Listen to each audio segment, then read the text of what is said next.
радост и благодарност в живота и което иска да се запази, да сме благодарни за всичко, което получаваме в живота си, да се радваме, просто да се радваме в живота. И сега аз ще продължа след Теофана. Първите 7 години, ако сме възпитали добри навици, както казват старите хора, първите 7 години са най-важни за човека, ако сме създали правилен, здравословен ритъм на живот и ако детето е живяло в една спокойна среда и е развило своята воля, то можем да продължим вече да надграждаме от 7 години нагоре. Границата горе-долу между първите и вторите 7 години е когато детето сменя възраст. Тогава вече се освобождават сили, детето е оформено своя организъм и силите, които се освобождават, са за учене. Преди смяната на зъбките не е хубаво детето да учи, защото може в по-късен период, когато стане възрастен човек, да има проблеми точно с костното вещество. И затова това е един от показателите, по който във Валдорфското училище се преценява кога детето е готово за училище. Вторият период, втората седмица е една крехка, трудна възраст и тя е трудна повече за тези, които се грижат за децата, а за самите деца и за нас, ако се върнем от 7 до 14 години, това е една щастлива възраст, която ни оформя като характери за цял живот. Детето, човешкото същество е като растение. Както растението преминава през период на покълване, растеж, цъфти, трябва да се развива, за да стигне до плода, така и детето и човекът има периоди на развитие. И Валдорфският метод на възпитание да сме в синхрон с природните сили, които съдействат за развитието в определен етап, да не сме против тях, защото ако ние не сме в синхрон с природните сили, то детето после ще плаща нашите грешки. Първите 7 години се оформя човешкото тяло, за да бъде физически здраво детето, не трябва да се занимава с интелектуална дейност. Това, което сега се прави в нашите детски градини, просто не е полезно за здравето на децата. Има време, и ще дойде време, за интелектуална дейност. И така, влизайки във вторите 7 години, какво е най-характерно за тези години? Това е период, в който се развиват чувствата и емоциите. Детето до 7 години няма голяма представа за чувствата. И ако му кажеш, ти ме обиди, с твоите думи не нараняваш ли поведение, то не разбира точно какво искаш да му кажеш. Но след 7 години вече се отварят чувствата и те се отварят като един цвят постепенно, по-малко. Този цвят се разцъпва и се отваря и някъде към 12-14 години тук пък става един пожар по бъртета от чувства и детето много трудно вътрешно овладява този пожар. В тази възраст ние като възрастни трябва добре да си даваме сметка, че детето, както в детската градина, не вижда вътрешно какво става с нас, а не само думите, които казваме и поведението, което имаме външно. Връзката между учителя и детето е като душа с душата. Един от нашите преподаватели, Енгелсман, казваше: аз всеки ден, тръгвайки за училище, отивам за да дам любов. Пълен съм с любов и основният метод за работа във Валдорфското училище, това е любовта. И давайки любов на децата, ние ги учим и те утре, като станат големи, как и те ще дават тази любов. Ето, например, в Валдорфското училище се учи така. Винаги се започва с цялото. Държи се на цялото и тогава то се разглобява на части, а не както е в нашата образователна система. Например, в 5 клас се учи клетка, но не може да тръгнем от клетката преди, защото никой от нас, дори да започнем ние да учим, ще ни бъде трудно и скучно да учим клетка. Всяко нещо във Валдорската система се преподава от цялото към части. Как се преподава математика още в началото? Например, вземат се 12 орехчета, 12 тестена, 12 вистенца, 12 камъчета и се поставят пред детето. И то ги разделя на части. И след това, разделяйки тези 12 предмета на части, то извършва действие изваждане и после пак ги събира в цялото. Във Валдорската математика от първи клас най-напред се учат действие изваждане и деление, преди да се учи събиране и умножение. Защото едно дете, което от малко свиква от цялото да раздели и да даде и да размени с другото дете, у него ние така възпитаваме идеята, че той е щастлив, когато дава. И утре, когато стане голям човек, то ще бъде щастливо да дава от себе си, да дава любов, да дава предмет. А ако започнем от първи клас да го учим, ето сега 1 плюс 1 е 2, прибави още 2 става 4, и то събира купчета, събира, и утре в живота, като стане голям човек, ако не събира приятели, пари, книги и си прави купчета, то ще се чувства нереализиран, неосъществен човек. И затова стратегията на даване е стратегия на богатия човек, който съзнава, че има с какво да дари другите и е щастлив, когато дарява. А стратегията да събираш купчета е стратегия на човека, който е комплексиран и иска да се представи точно с тия купчета, а не със своята същност. И така, всяко нещо във Валдорската педагогика, което се прави, зад него учителят знае каква идея стои. Когато учи думички, когато прави нещо, той най-напред знае коя е идеята, коя е силата, която стои отзад и всяко нещо, което го прави, какъв морален оттенък ще има у детето, когато това дете стане възрастен човек. Друго много важно нещо в тази възраст е, че детето има картинно образно мислене. И затова и се противопоставя на енциклопедичните знания, защото детето не може да си ги представи тези неща, които са дадени. Там има термин, има наука и плюс това то не може да развие речта си, няма действие, няма сюжет, няма герой. И то остава с неразвита реч и с това, че не може да разбере какво става. В начален курс, особено до 14 години, е много хубаво да се работи с художествената литература, с поезията. А енциклопедиите, това е вече научно знание, което се дава след 12-та, 14-та година. Не е много правилна, аз го казвам като практик, 37 години имам в училище, не е правилна тази стратегия и тя стопира децата в тяхното развитие на енциклопедии.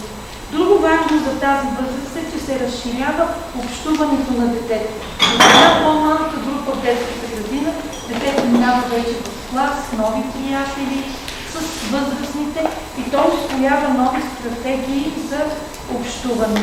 И тук вече то учи, гледайки възрастните, учителя, родителите и усвоява от тях тези стратегии за общуване. Най-важното в тази възраст, което са усетили нашите възрожденци, това е, че детето е готово да учи. И затова в нашата педагогика се нарича период на ученичество.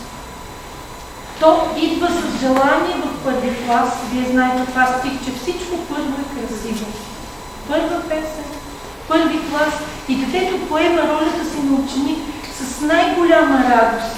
Цъфти като цвете, което по-късно какво става, не знам, когато отидат децата в 5-6 клас, защото тази роля не я играят с същата радост, която в начален курс се играят, може би ние възрастните трябва да помислим какво правим. Някога нашите учители във възрожденското училище са имали девиз "Помогни ми да те възвися", са казвали на детето. Тоест те са подавали ръка на детето и са знаели, че го придвижват нагоре по стълбицата, а и детето е знаело ролята, която изпълнява. И така, детето възприема в тази възраст света през чувствата, през призмата на емоциите. И точно през чувствата и емоциите трябва да се подаде и знанието. Рано е за интелектуалното подаване на знания в начален курс. Вие знаете, че всичко преживяно е минало през сърцето, ние го помним. И затова при нас всяко знание в начален курс се подава чрез изкуство. Изкуство, музика, рисуване, танц, приказка, всичко каквото може да ни помогне да подадем знанието. Пътя на подаване на знанието в Валдорското училище е отвън навътре. Отвън имам предвид краката, най-напред волята и ръцете. Това се изиграва, след това ритмично да мине като преживяване в определен ритъм през сърцето и най-накрая да стигне до главата. Интелектуализацията в тази възраст е много опасна, защото детето има добра памет и помни това, което му подаваме като знание, но умът работи с костите на детето. И утре, когато стане на 30-40 години, този човек има проблеми с костите и ставите, ако прекалено рано се е научил да чете и е работил в интелектуален план. Всичко можем да направим от едно дете на 6-7 години. Велик математик, да му подадем да учи или всичко да научи. Но ние по този начин въздействаме зле на неговото здраве и на неговото бъдеще. И затова отговорността е много голяма от страна на учителите и на възрастните. От детето е естествено заложен стремежа към доброто и красивото. Той е в неговото ДНК. И ние само трябва да го стимулираме този стремеж и да го водим, да му показваме доброто и красивото в живота. Още е рано за грозното и за лошото. И ние знаем как ни въздействат на нас новините възрастните. Затова децата трябва съвсем съзнателно да работят в тази възраст с доброто и красивото. И да ги опазваме от лошото и грозното, защото тяхната психика е много крехка и у някои деца тези срещи се отразяват много зле, или като агресия след това ще възникне, или като страхове и депресия.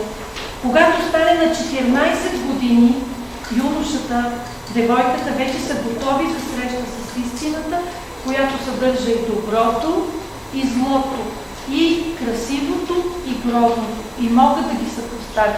Но в тази крехка възраст до 14 години е добре децата да работят в своята ценностна система с доброто и с нежността, с красивото. Това е възраст, в която възникват и първите любовни трепети и е хубаво да се поощряват по децата, да се говори за тези неща, защото като че ли ние в училище в резултат на прекалената интелектуализация сега увъзрастяваме децата, караме ги да цъфнат по-рано, да вънжат, да цъфнат по-рано и сега това, за което аз много се радвам на децата в 6-ти клас, аз ги познавам от детската градина, има Орлин и другите деца. В сравнение с много други деца, които познавам от държавното училище, те са си още деца. Запазили са красотата на детското преживяване в себе си. Не са вече овъзрастени с лакираните ногти, с прическите. Едни дами, които на 30 години живота си бъде скучен и всичко ще са разбрали и просто няма да има повече какво да узнаят за този живот.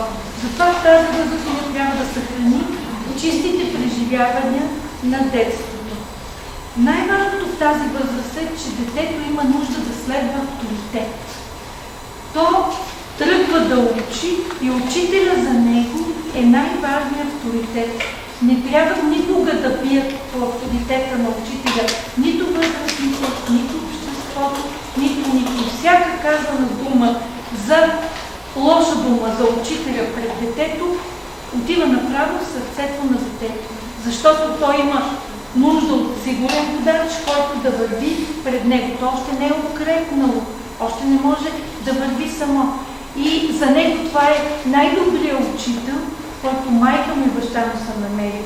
И затова родителите трябва да утвърждават авторитета на учителя, ако искат техните деца да се чувстват добре. Както и учителите трябва да се интересуват от живота вкъщи и да утвърждават авторитета на родителите и техните решения. Ако има проблеми между учители и родители, те дълбоко ще се стегнат и ще разстроят детето. Ние това трябва да го имаме предвид. Рудолф Штайнер е против тези прояви на съвременното либерално възпитание, при които на детето се дава свобода да прави всичко. Учителят и детето не са на едно ниво и те не са приятели. Детето трябва да знае, че учителя е по-високо от него и отговорен за него и може да го води напред и да му вярва, да му се доверява. И авторитетът на учителя е важен в тази възраст. Детето не бива да бъде подлагано и на избори, за които още не е дорасло и няма тази зрелост. Защото то в такъв случай не е уверено дали правилно избира. Например, ако навън е студен, то не може да избере да излезе по тениска или по някакво. Ако не може само да прецени, а може да му се каже от тези яки какво искаш да избереш и с кое искаш да излезеш навън. И така, сега ще се опитам да проследя в кратък план кои са правилни и неправилни стратегии при възпитанието на децата между 7 и 14 години. Най-правилната стратегия това е интензивно общуване с децата. Споделяне, разговори, обсъждания, игри за активно слушане и възприемане. И родителите трябва да се дават сметка, като се приберат вкъщи, колко време разговарят, обсъждат с детето неговите проблеми. Защото детето има нужда да говори, да каже нещата и да се освободи от тях, да ги издиша, нещата, които е преживяло. Друга правилна стратегия за възпитание, това е преподаване на ученето през изкуствата. Преподаване на трудния материал, математика, всичко трудно трябва да мине през някакво изкуство, за да може детето да го преживее и възприеме. Ще ви дам един малък пример за история, да кажем. На нас ни казваха, че учителя по история трябва да говори не повече от 10 минути в часа и останалото време да го даде на децата. И аз съм го опитвала, това нещо става много хубаво и децата са много щастливи, когато по този начин постъпвам. Разказвам им, да кажем, за Аспарух, когато учим създаване на българската държава, за славяните. Разказвам им малко за епохата в рамките на 10 минути и после им казвам, вие сте групата, която води Аспарух и попада в Ангела, а вие сте старейшините от славянските племена. Сега както на вас ви дадох задачата, измислете стратегия вие групата, как ще се срещнете с славяните и какво ще им предложите на тях, за да създадете заедно държавата. Както и славяните мислят, какво ще предложат на прабългарите, за да създадат една обединена държава. И в този случай децата се чувстват активно, действащи, от тях зависи, те трябва да помислят, да направят най-добрата стратегия от своя опит, да разговарят. Ние ползваме като на метала, просто има много платове във Валдорската детска градина и в един момент и приказки и всичко, което се разиграва, може да се вземат от кошницата тези неща, да го изиграят и как да се почувстват децата наистина не само актьори, творци в историята. В тази възраст приказките, историите, които се разказват, са храна за душата. И след като физически храним нашите деца и се грижим за тяхното оцеляване, много добре е всеки ден във Валдорфското училище се разказва в един и същи час приказка. И аз се спомням, когато ходих с нея класа в началото, госпожа Сълвия, като казваше приказка, те сядат и така готови, с отворени очички, устички и чакат приказка, чакат да се нахранят. В 10:10 всеки ден на по-големите се разказва история според възрастта, а на малките се разказва приказка. Приказките не се анализират, така както при нас прави литературен анализ на приказките. Приказката се дава като подарък от духовния свят на децата.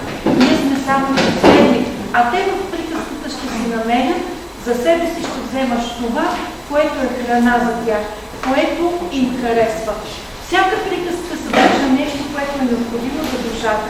И така момичетата се учат какво ги чакат, като станат големи. Момчетата се учат какви качества трябва в себе си да възпитават. Ако слушат приказката Тримата брата и Златната ябълка, момчетата разбират коя е губещата стратегия на първия брат, на втория брат. И те ще искат да приличат на третия брат.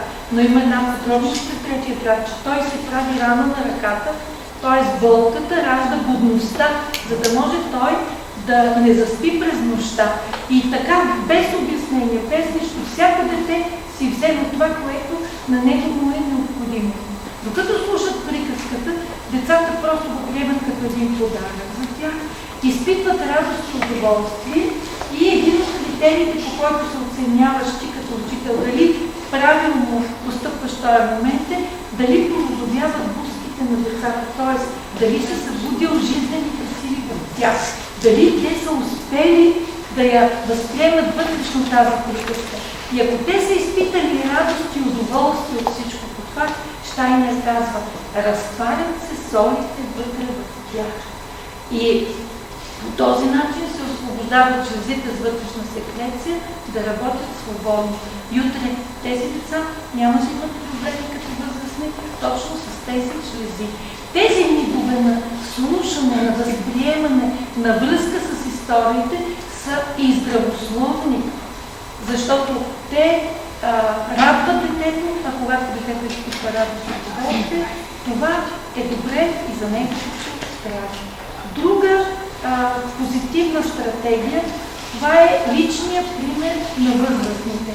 Възрастните винаги помнят, че са пример за подражание и се опитват да съблюдават своето поведение. Ние сме хора, срещаме се с различни неща, изпадаме в различни ситуации, но влизайки в училище, срещайки с децата, учителят трябва да хвърли за себе си личните си проблеми и не само артистично външно, а пък вътрешно да е ядосан или разгневен, той трябва да хармонира себе си вътрешно, колкото е възможно, да влезе равновесен, защото веднага при влизането децата познават в какво състояние той е.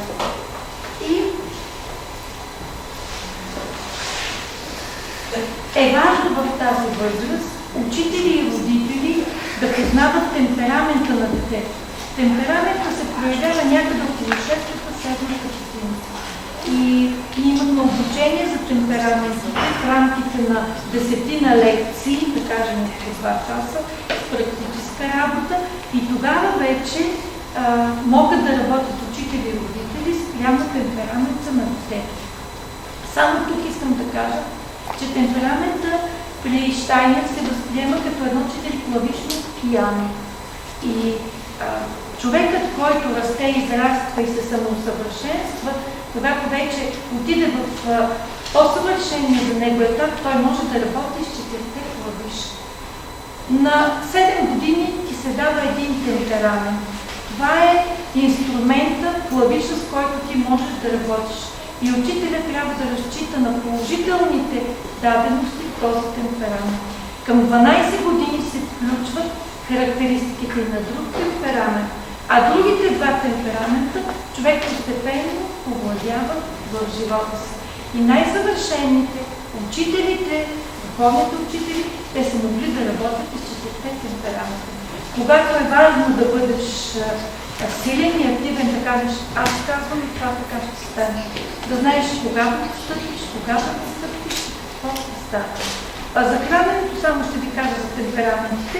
Например, децата с холеричен темперамент идват на училище 5-10 минути преди часа, за да нямат много време така, нали, да проявят себе си, и по пътя към училището не бива да им се дават шоколад и ябълка, защото шоколада и ябълка са една бомба с взривна енергия. И ако му дадеш по пътя ясикът ни ябълка или шоколадче, детето като влезе в час, това отвътре у него кипва, избухва и то не може да издържи на това напрежение и непременно ще стане нещо. Затова родителите, знаейки, че детето ми, да кажем, има холеричен, не бива да го прехранват с ябълка и шоколад.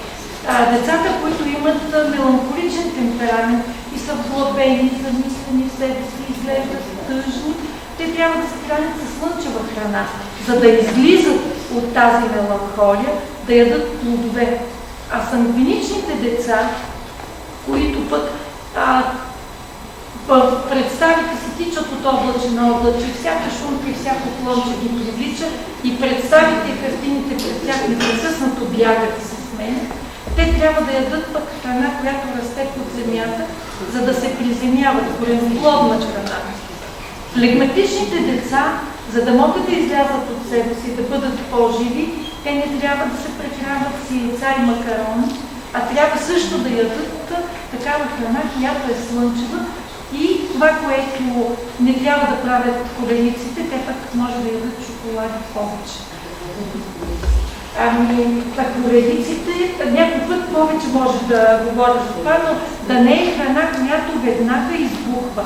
Храната, която постепенно салати и храната, която расте под земята, която ни приземява. Картофи, репички, моркови, всички тези неща, които им действат мисловно, успокоително и малко ще събавят на цената на тяхната реакция.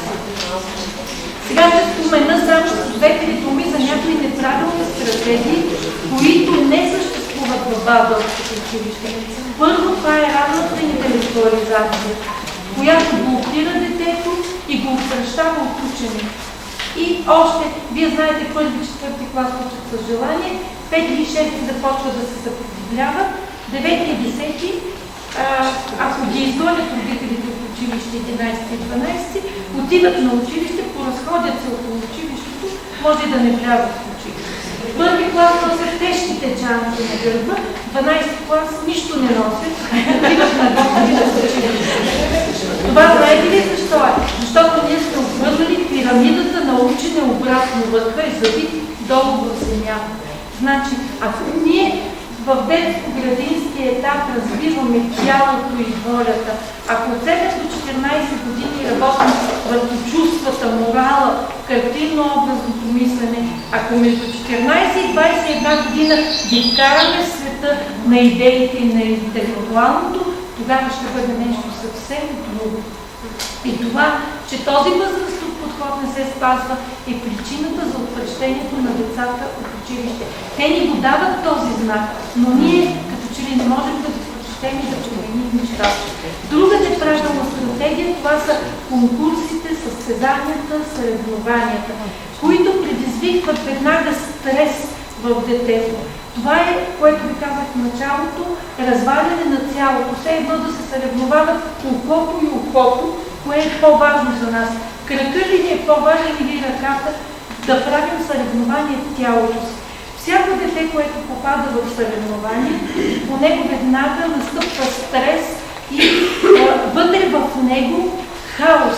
И то иска да се представи много добре, но не е сигурно в себе си.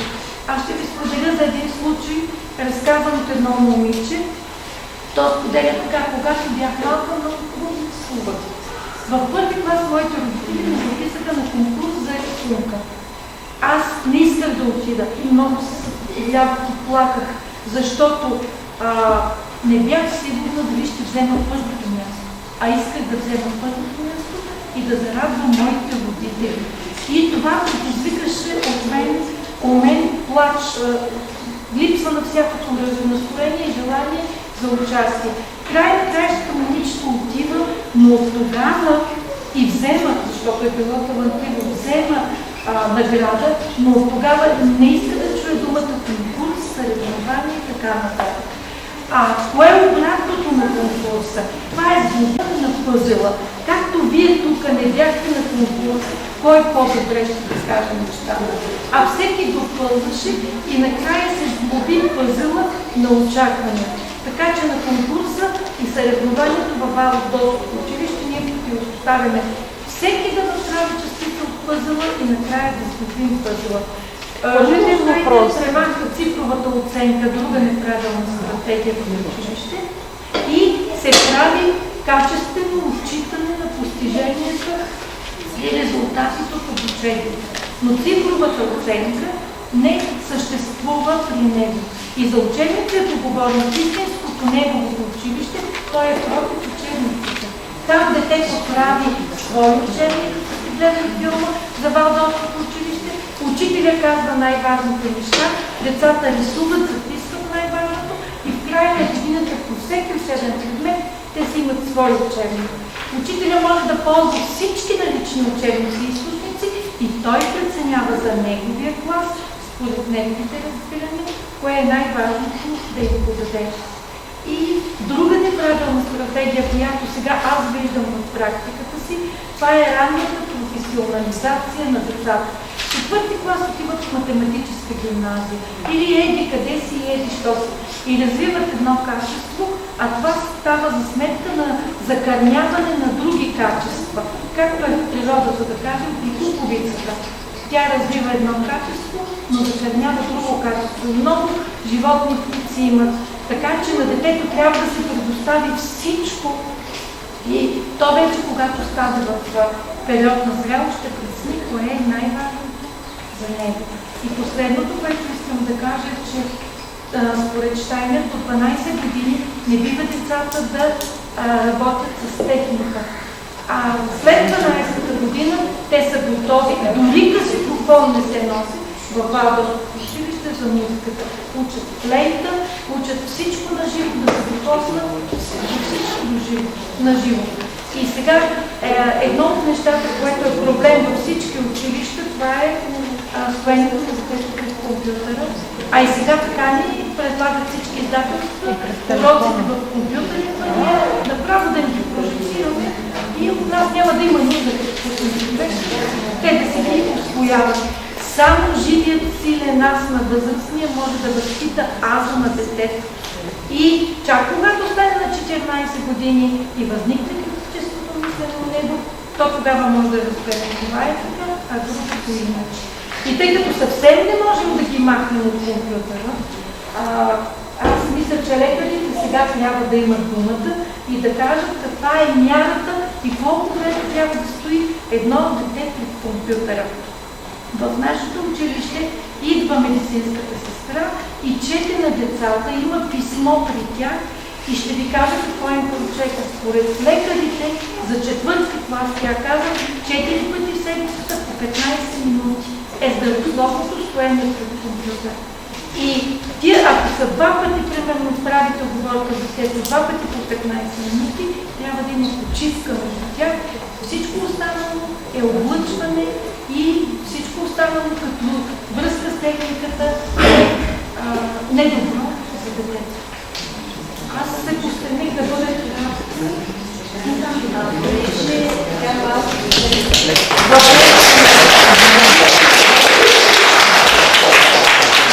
Има малка промяна в програмата. Сега бяхме предвидили още едно филмче за издишване, което беше в нашето училище, за да видите какво се случва на практика в различните класове. Но тъй като в следващата част бяхме поканени да участват учениците от втори клас, но те вече са тук, тъй като ние забравяхме лист учениците от втори клас, филмчето по-късно ще излишим. Така че учениците ще след тях.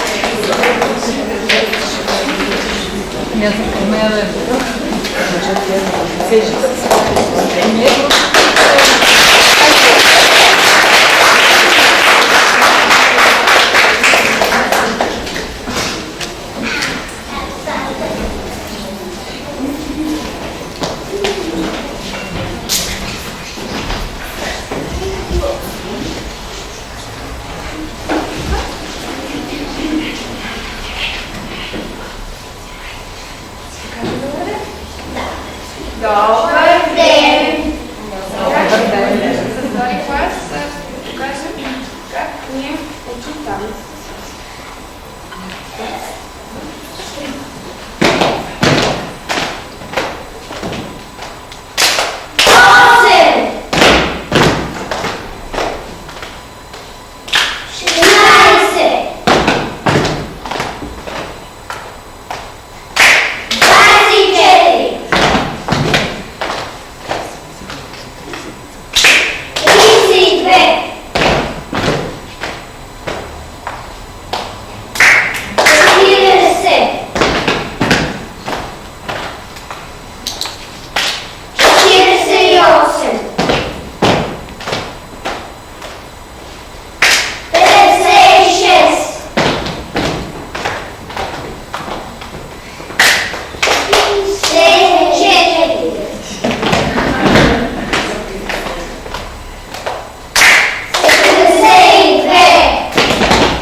Хайде сега само първи напред.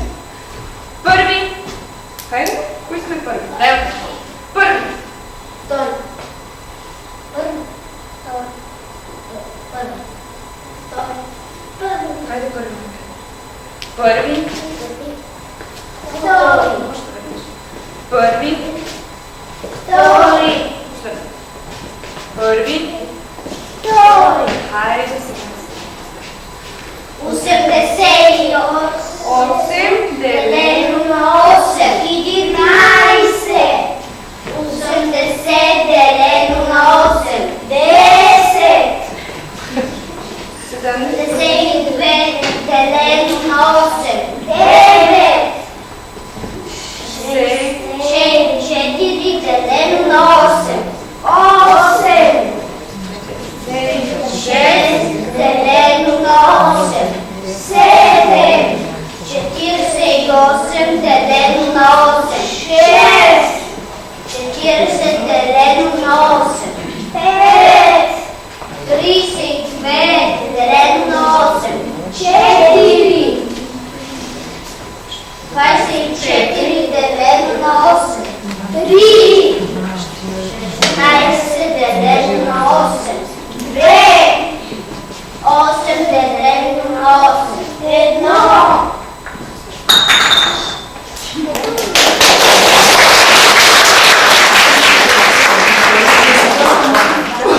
Може ли да ви обясня като учител какво става в момента?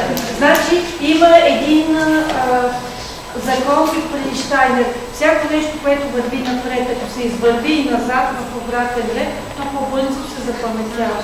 И те извървяха таблицата до 8 напред, но я върнаха и назад. И това, което ви обяснявах преди малко, с краката, с ръцете, в ритъм с сърцето, това е за по-бързото запаметяване.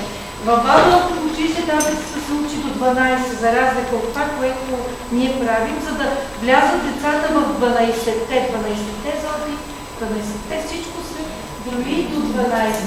И децата това го правят и така учат таблицата, така я запаметяват. Ако нещо искате, вие Станислава,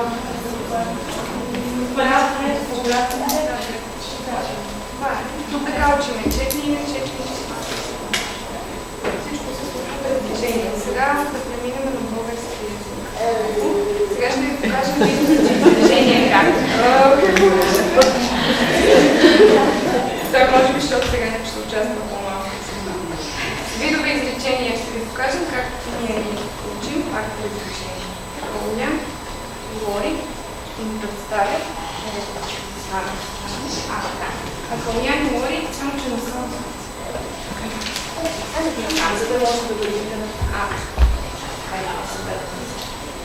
Калуян, ще ми кажеш да съобщите им изречение?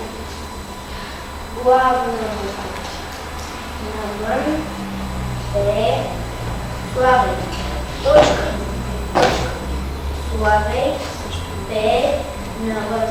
Главна дума. Защо Славей е навън? Въпросителен знак. Навън е Славей. Защо? Главно.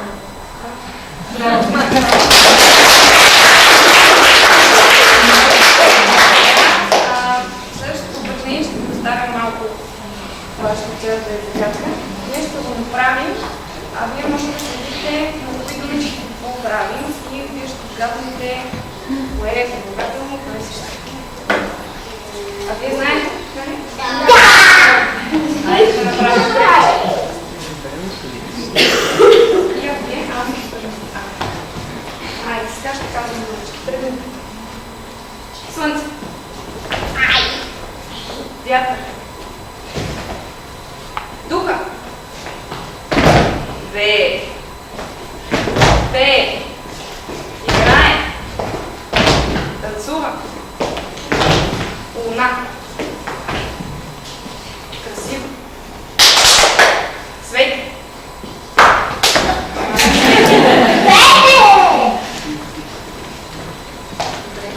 Добро. Червен. Зелен. Лошо. Прекрасно.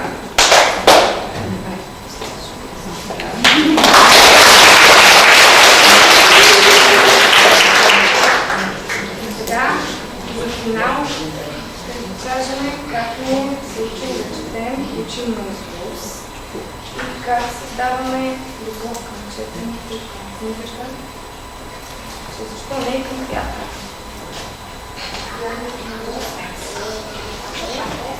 Чудо невидяно.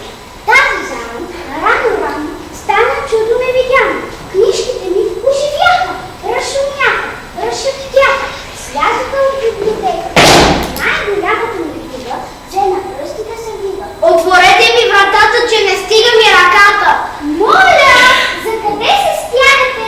Нима сте тръгнали да бягате? Тръгнали за мен апарат, днес празнува стари млад. Вие весело певаче, празника на книгите е днес. Аз им дума се въся. Кучето ще ви разкъса. Кучетата ни познава. А пък старата Сюзанна, котката ни е рана. Ами ако изведнъж, ви изнедъж,